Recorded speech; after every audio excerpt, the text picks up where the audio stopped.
Om Shanti. Good morning. आज बाबा के महावाक्य सुनते हैं। 5 अगस्त 2025 के महावाक्य हैं। प्यारे बाबा बोले, मीठे बच्चे, बाप आए हैं इस वैश्यालय को शिवालय बनाने। तुम्हारा कर्तव्य है वैश्याओं को भी ईश्वरीय संदेश दे, उनका भी कल्याण करना। आज बाबा ने प्रश्न पूछा है, कौन से बच्चे अपना बहुत बड़ा नुकसान करते हैं? कौन से बच्चे अपना बहुत बड़ा नुकसान करते हैं? उत्तर दिया है बाबा ने, जो किसी भी कारण से मुरली मिस करते हैं। मुरली माना पढ़ाई। वह अपना बहुत बड़ा नुकसान करते हैं। कई बच्चे तो आपस में रूठ जाने के कारण क्लास में ही नहीं आते। कोई ना कोई बहाना बनाकर घर में ही सो जाते हैं। इससे वे अपना ही नुकसान करते हैं, क्योंकि बाबा तो रोज कोई ना कोई नई युक्तियां बताते रहते हैं। सुनेंगे ही नहीं तो अमल में कैसे लाएंगे? ओम शांति। मीठे मीठे रूहानी बच्चे ये तो जानते हैं कि अभी हम विश्व के मालिक बनने के लिए पुरुषार्थ कर रहे हैं। भल माया भी भुला देती है। कोई कोई को तो सारा दिन भुला देती है। कभी याद ही नहीं करते जो खुशी भी हो। हमको भगवान पढ़ाते हैं, यह भी भूल जाते हैं। भूल जाने के कारण फिर कोई सर्विस नहीं कर सकते। रात को बाबा ने समझाया, अधम ते अधम जो वैश्याएं हैं उनकी सर्विस करनी चाहिए। वैश्याओं के लिए तुम ऐलान करो कि तुम बाप के इस ज्ञान को धारण करने से स्वर्ग के विश्व की महारानी बन सकती हो। साहूकार लोग नहीं बन सकते। जो जानते हैं, पढ़े लिखे हैं, वह प्रबंध करेंगे। उन्हों को ज्ञान देने का तो बिचारी बहुत खुश होंगी, क्योंकि वह भी अबलाएं हैं। उनको तुम समझा सकते हो। युक्तियां तो बहुत ही बाप समझाते रहते हैं। बोलो, तुम ही ऊंचते ऊंच नीचते नीच बनी हो। तुम्हारे नाम से ही भारत वैश्यालय बना है।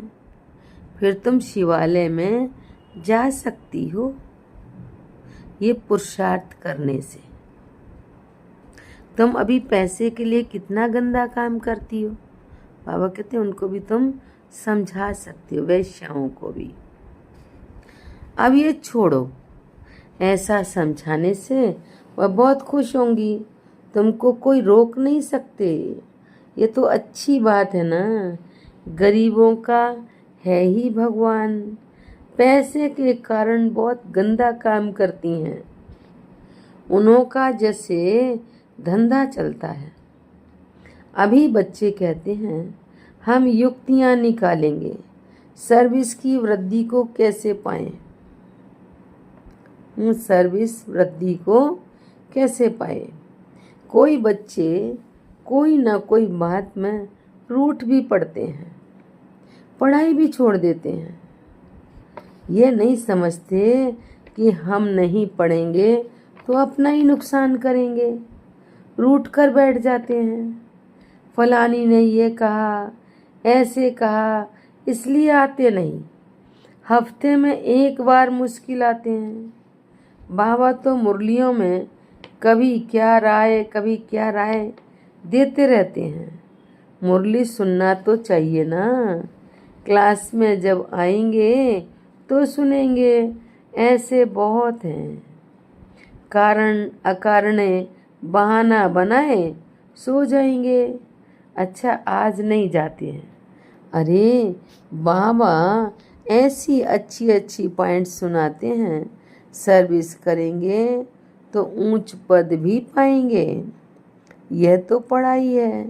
बनारस हिंदू यूनिवर्सिटी आदि में शास्त्र बहुत पढ़ते हैं, दूसरा कोई धंधा नहीं होगा तो बस शास्त्र कंठ कर सत्संग शुरू कर देते हैं। उनमें उद्देश्य आदि तो कुछ है नहीं। इस पढ़ाई से तो सबका बेड़ा पार होता है। तो तुम बच्चों को ऐसे ऐसे अधम की सर्विस करनी है। साहूकार लोग जब देखेंगे यहाँ ऐसे ऐसे आते हैं तो उनके आने की दिल नहीं होगी। देवाभिमान है ना, उनको लज्जा आएगी। अच्छा तो उनका एक अलग स्कूल खोल दो। वह पढ़ाई तो है पाई पैसे की, शरीर निर्वात। यह तो है 21 जन्मों के लिए, कितनों का कल्याण हो जाएगा। अक्सर करके माताएं भी पूछती हैं कि बाबा घर में गीता पाठशाला खोलें। उन्हों को ईश्वरीय सेवा का शौक रहता है। पुरुष लोग तो इधर उधर क्लब आदि में घूमते रहते हैं। साहूकारों के लिए तो यहाँ ही स्वर्ग है। कितने फैशन आदि करते रहते हैं, लेकिन देवताओं की तो नेचुरल ब्यूटी देखो कैसी है, कितना फर्क है। वैसे यहाँ तुमको सच सुनाया जाता है तो कितने थोड़े आते हैं, सो भी गरीब उस तरफ झट चले जाते हैं। वहाँ भी श्रृंगार आदि करके जाते हैं। गुरु लोग सगाई भी कराते हैं। यहाँ किसकी सगाई कराई जाती है तो भी बचाने के लिए, काम चिता पर चढ़ने से बच जाएं। ज्ञान चिता पर बैठ पद्मा पदम भाग्यशाली बन जाएं। माँ बाप को कहते हैं ये बर्बादी का धंधा छोड़ चलो स्वर्ग में, तो कहते हैं क्या करें, ये दुनिया वाले हमारे ऊपर बिगड़ेंगे कि कुल का नाम बदनाम करते हैं। शादी न कराना कायदे के वरखिलाफ है। लोक लाज कुल की मर्यादा छोड़ते नहीं हैं। भक्ति मार्ग में गाते हैं मेरा तो एक शिव बाबा दूसरा ना कोई। मीरा के भी गीत हैं। फीमेल्स में नंबर 1 भक्तिन मीरा, मेल्स में नारद गाया हुआ है। नारद की भी कहानी है ना। तुमको कोई नया आदमी कहे मैं लक्ष्मी को वर सकता हूँ तो बोलो अपने को देखो, लायक हो, पवित्र सर्वगुण संपन्न हो। यह तो भिखारी पतित दुनिया है। बाप आए हैं उनसे निकाल पावन बनाने। पावन बनो तो लक्ष्मी को वरने के लायक बन सकेंगे। यहाँ बाबा के पास आते हैं, प्रतिज्ञा करते हैं, फिर घर में जाकर विकार में गिरते हैं। ऐसे ऐसे समाचार आते हैं। बाबा कहते हैं ऐसे ऐसे को जो ब्राह्मणी ले आती हैं उनके ऊपर भी असर पड़ जाता है। इंद्र सभा की कहानी भी है ना, तो ले आने वाले पर भी दंड पड़ जाता है। बाबा ब्राह्मणियों को हमेशा कहते हैं कच्चे कच्चे को मत ले आओ, तुम्हारी अवस्था भी गिर पड़ेगी, क्योंकि बेकायदे ले आए। वास्तव में ब्राह्मणी बनना है तो बहुत सहज 10-15 दिन में बन सकती हैं। बाबा किसको भी समझाने की बहुत सहज युक्ति बताते हैं। तुम भारतवासी आदि सनातन देवी देवता धर्म के थे, स्वर्गवासी थे, अब नरकवासी हो, फिर स्वर्गवासी बनना है तो ये विकार छोड़ो। सिर्फ बाप को याद करो तो विक्रम विनाश हो जाएं।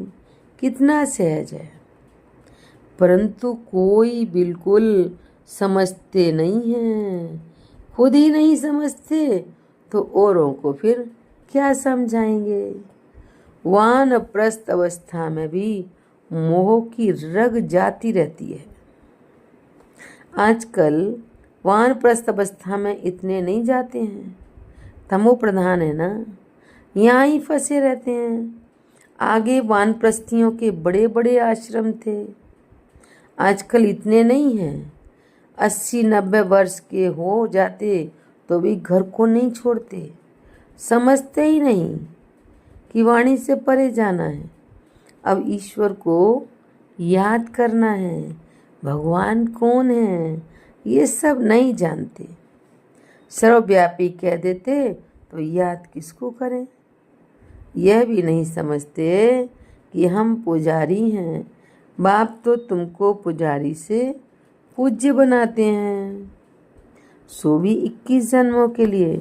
इसके लिए पुरुषार्थ तो करना पड़ेगा। बाबा ने समझाया है, यह पुरानी दुनिया तो खत्म होनी है, अभी हमको जाना है घर, बस यही तात रहे। वहाँ क्रिमिनल बात होती ही नहीं।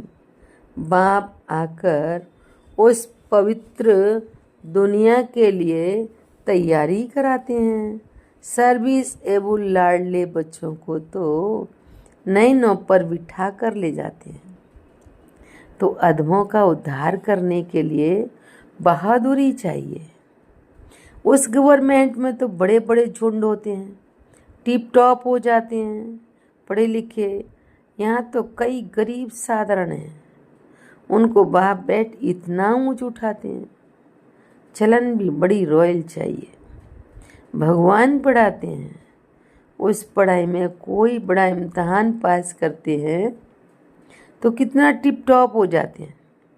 यहाँ तो बाप गरीब निवाज है, गरीब ही कुछ ना कुछ भेज देते हैं।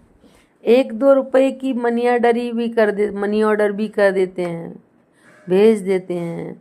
बाप कहते हैं तुम तो महान भाग्यशाली हो, रिटर्न में बहुत मिल जाता है। यह भी कोई नई बात नहीं, साक्षी हो ड्रामा देखते हैं। बाप कहते हैं बच्चे अच्छी रीति पढ़ो, यह ईश्वरीय कुल है, जो चाहे सो लो।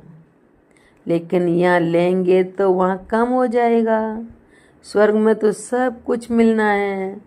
बाबा को तो सर्विस में बड़े फुर्त बच्चे चाहिए। सुदेश जैसी, मोहिनी जैसी, जिनको सर्विस का उमंग हो। सुदेश दीदी, मोहिनी दीदी जो थी, तुम्हारा नाम बहुत वाला हो जाएगा, फिर तुमको बहुत मान देंगे। बाबा सब डायरेक्शन देते रहते हैं।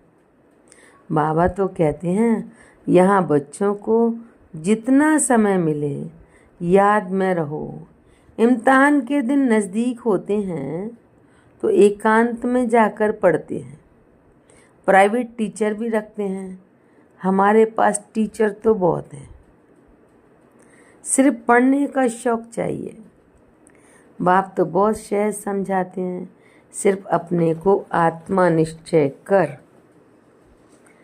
आत्मा निश्चय करो, ये शरीर तो विनाशी है, तुम आत्मा अविनाशी हो। ये ज्ञान एक ही बार मिलता है, फिर सतयुग से लेकर कलयुग अंत तक किसको मिलता ही नहीं, तुमको ही मिलता है। हम आत्मा हैं, ये तो पक्का निश्चय कर लो। बाप से हमको वर्षा मिलता है, बाप की याद से ही विक्रम विनाश होंगे। बस ये अंदर रटते रहें तो भी बहुत कल्याण हो सकता है।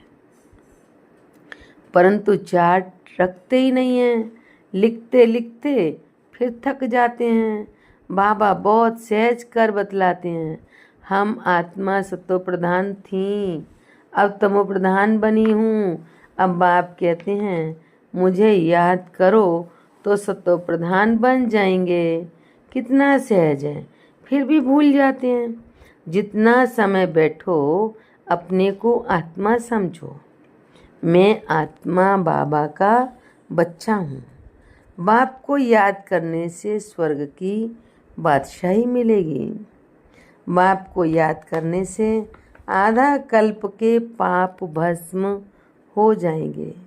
कितना सहज युक्ति बतलाते हैं। सब बच्चे सुन रहे हैं, ये बाबा खुद भी प्रैक्टिस करते हैं, तब तो लिखते हैं ना, मैं बाबा का रथ हूँ, बाबा मुझे खिलाते हैं। तुम बच्चे भी ऐसे समझो, शिव बाबा को याद करते रहो तो कितना फ़ायदा हो जाए। परंतु भूल जाते हैं, बहुत सहज है। धंधे में कोई ग्राहक नहीं है तो याद में बैठ जाओ, मैं आत्मा हूँ, बाबा को याद करना है। बीमारी में भी याद कर सकते हो, बांधेली हो तो वहाँ बैठे तुम याद करती रहो तो 10-20 वर्ष वालों से भी ऊंच पद पा सकती हो। अच्छा, मीठे मीठे सिक्के लदे बच्चों प्रति माता पिता बाप दादा का याद प्यार और गुड मॉर्निंग। रूहानी बाप की रूहानी बच्चों को नमस्ते। हम रूहानी बच्चों की रूहानी बाप दादा को नमस्ते नमस्ते नमस्ते। शुक्रिया बाबा, शुक्रिया। धारणा के लिए मुख्य सार है, पहली पॉइंट, सर्विस में बहुत बहुत फुर्त बनना है। जितना समय मिले एकांत में बैठ बाप को याद करना है। पढ़ाई का शौक रखना है, पढ़ाई से रूठना नहीं है।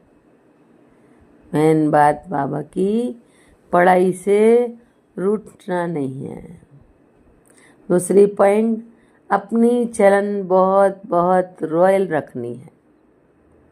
बस अब घर जाना है, पुरानी दुनिया खत्म होनी है, इसलिए मोह की रगें तोड़ देनी है। वानप्रस्थ अवस्था में रहने का अभ्यास करना है। आदमों का भी उद्धार करने की सेवा करनी है। आज प्यारे बाबा ने वरदान दिया हम बच्चों को, श्रेष्ठ वृत्ति द्वारा वृत्तियों का परिवर्तन करने वाले सदा सिद्धि स्वरूप भव। व्याख्या है, सिद्धि स्वरूप बनने के लिए वृत्ति द्वारा वृत्तियों को, संकल्प द्वारा संकल्पों को परिवर्तन करने का कार्य करो, इसकी रिसर्च करो। जब इस सेवा में बिजी हो जाएंगे तो यह सूक्ष्म सेवा स्वतः नई कमजोरियों से पार कर देगी। अभी इसका प्लान बनाओ तो जिज्ञासु भी ज़्यादा बढ़ेंगे, मदोगरी भी बहुत बढ़ेगी, मकान भी मिल जाएंगे, सब सिद्धियां सहज हो जाएंगी। यह विधि सिद्धि स्वरूप बना देगी। ये विधि सिद्धि स्वरूप बना देगी। स्लोगन है, समय को सफल करते रहो तो समय के धोखे से बच जाएंगे। अव्यक्त इशारे हैं। अव्यक्त इशारे, सहज योगी बनना है तो परमात्मा प्यार के अनुभवी बनो।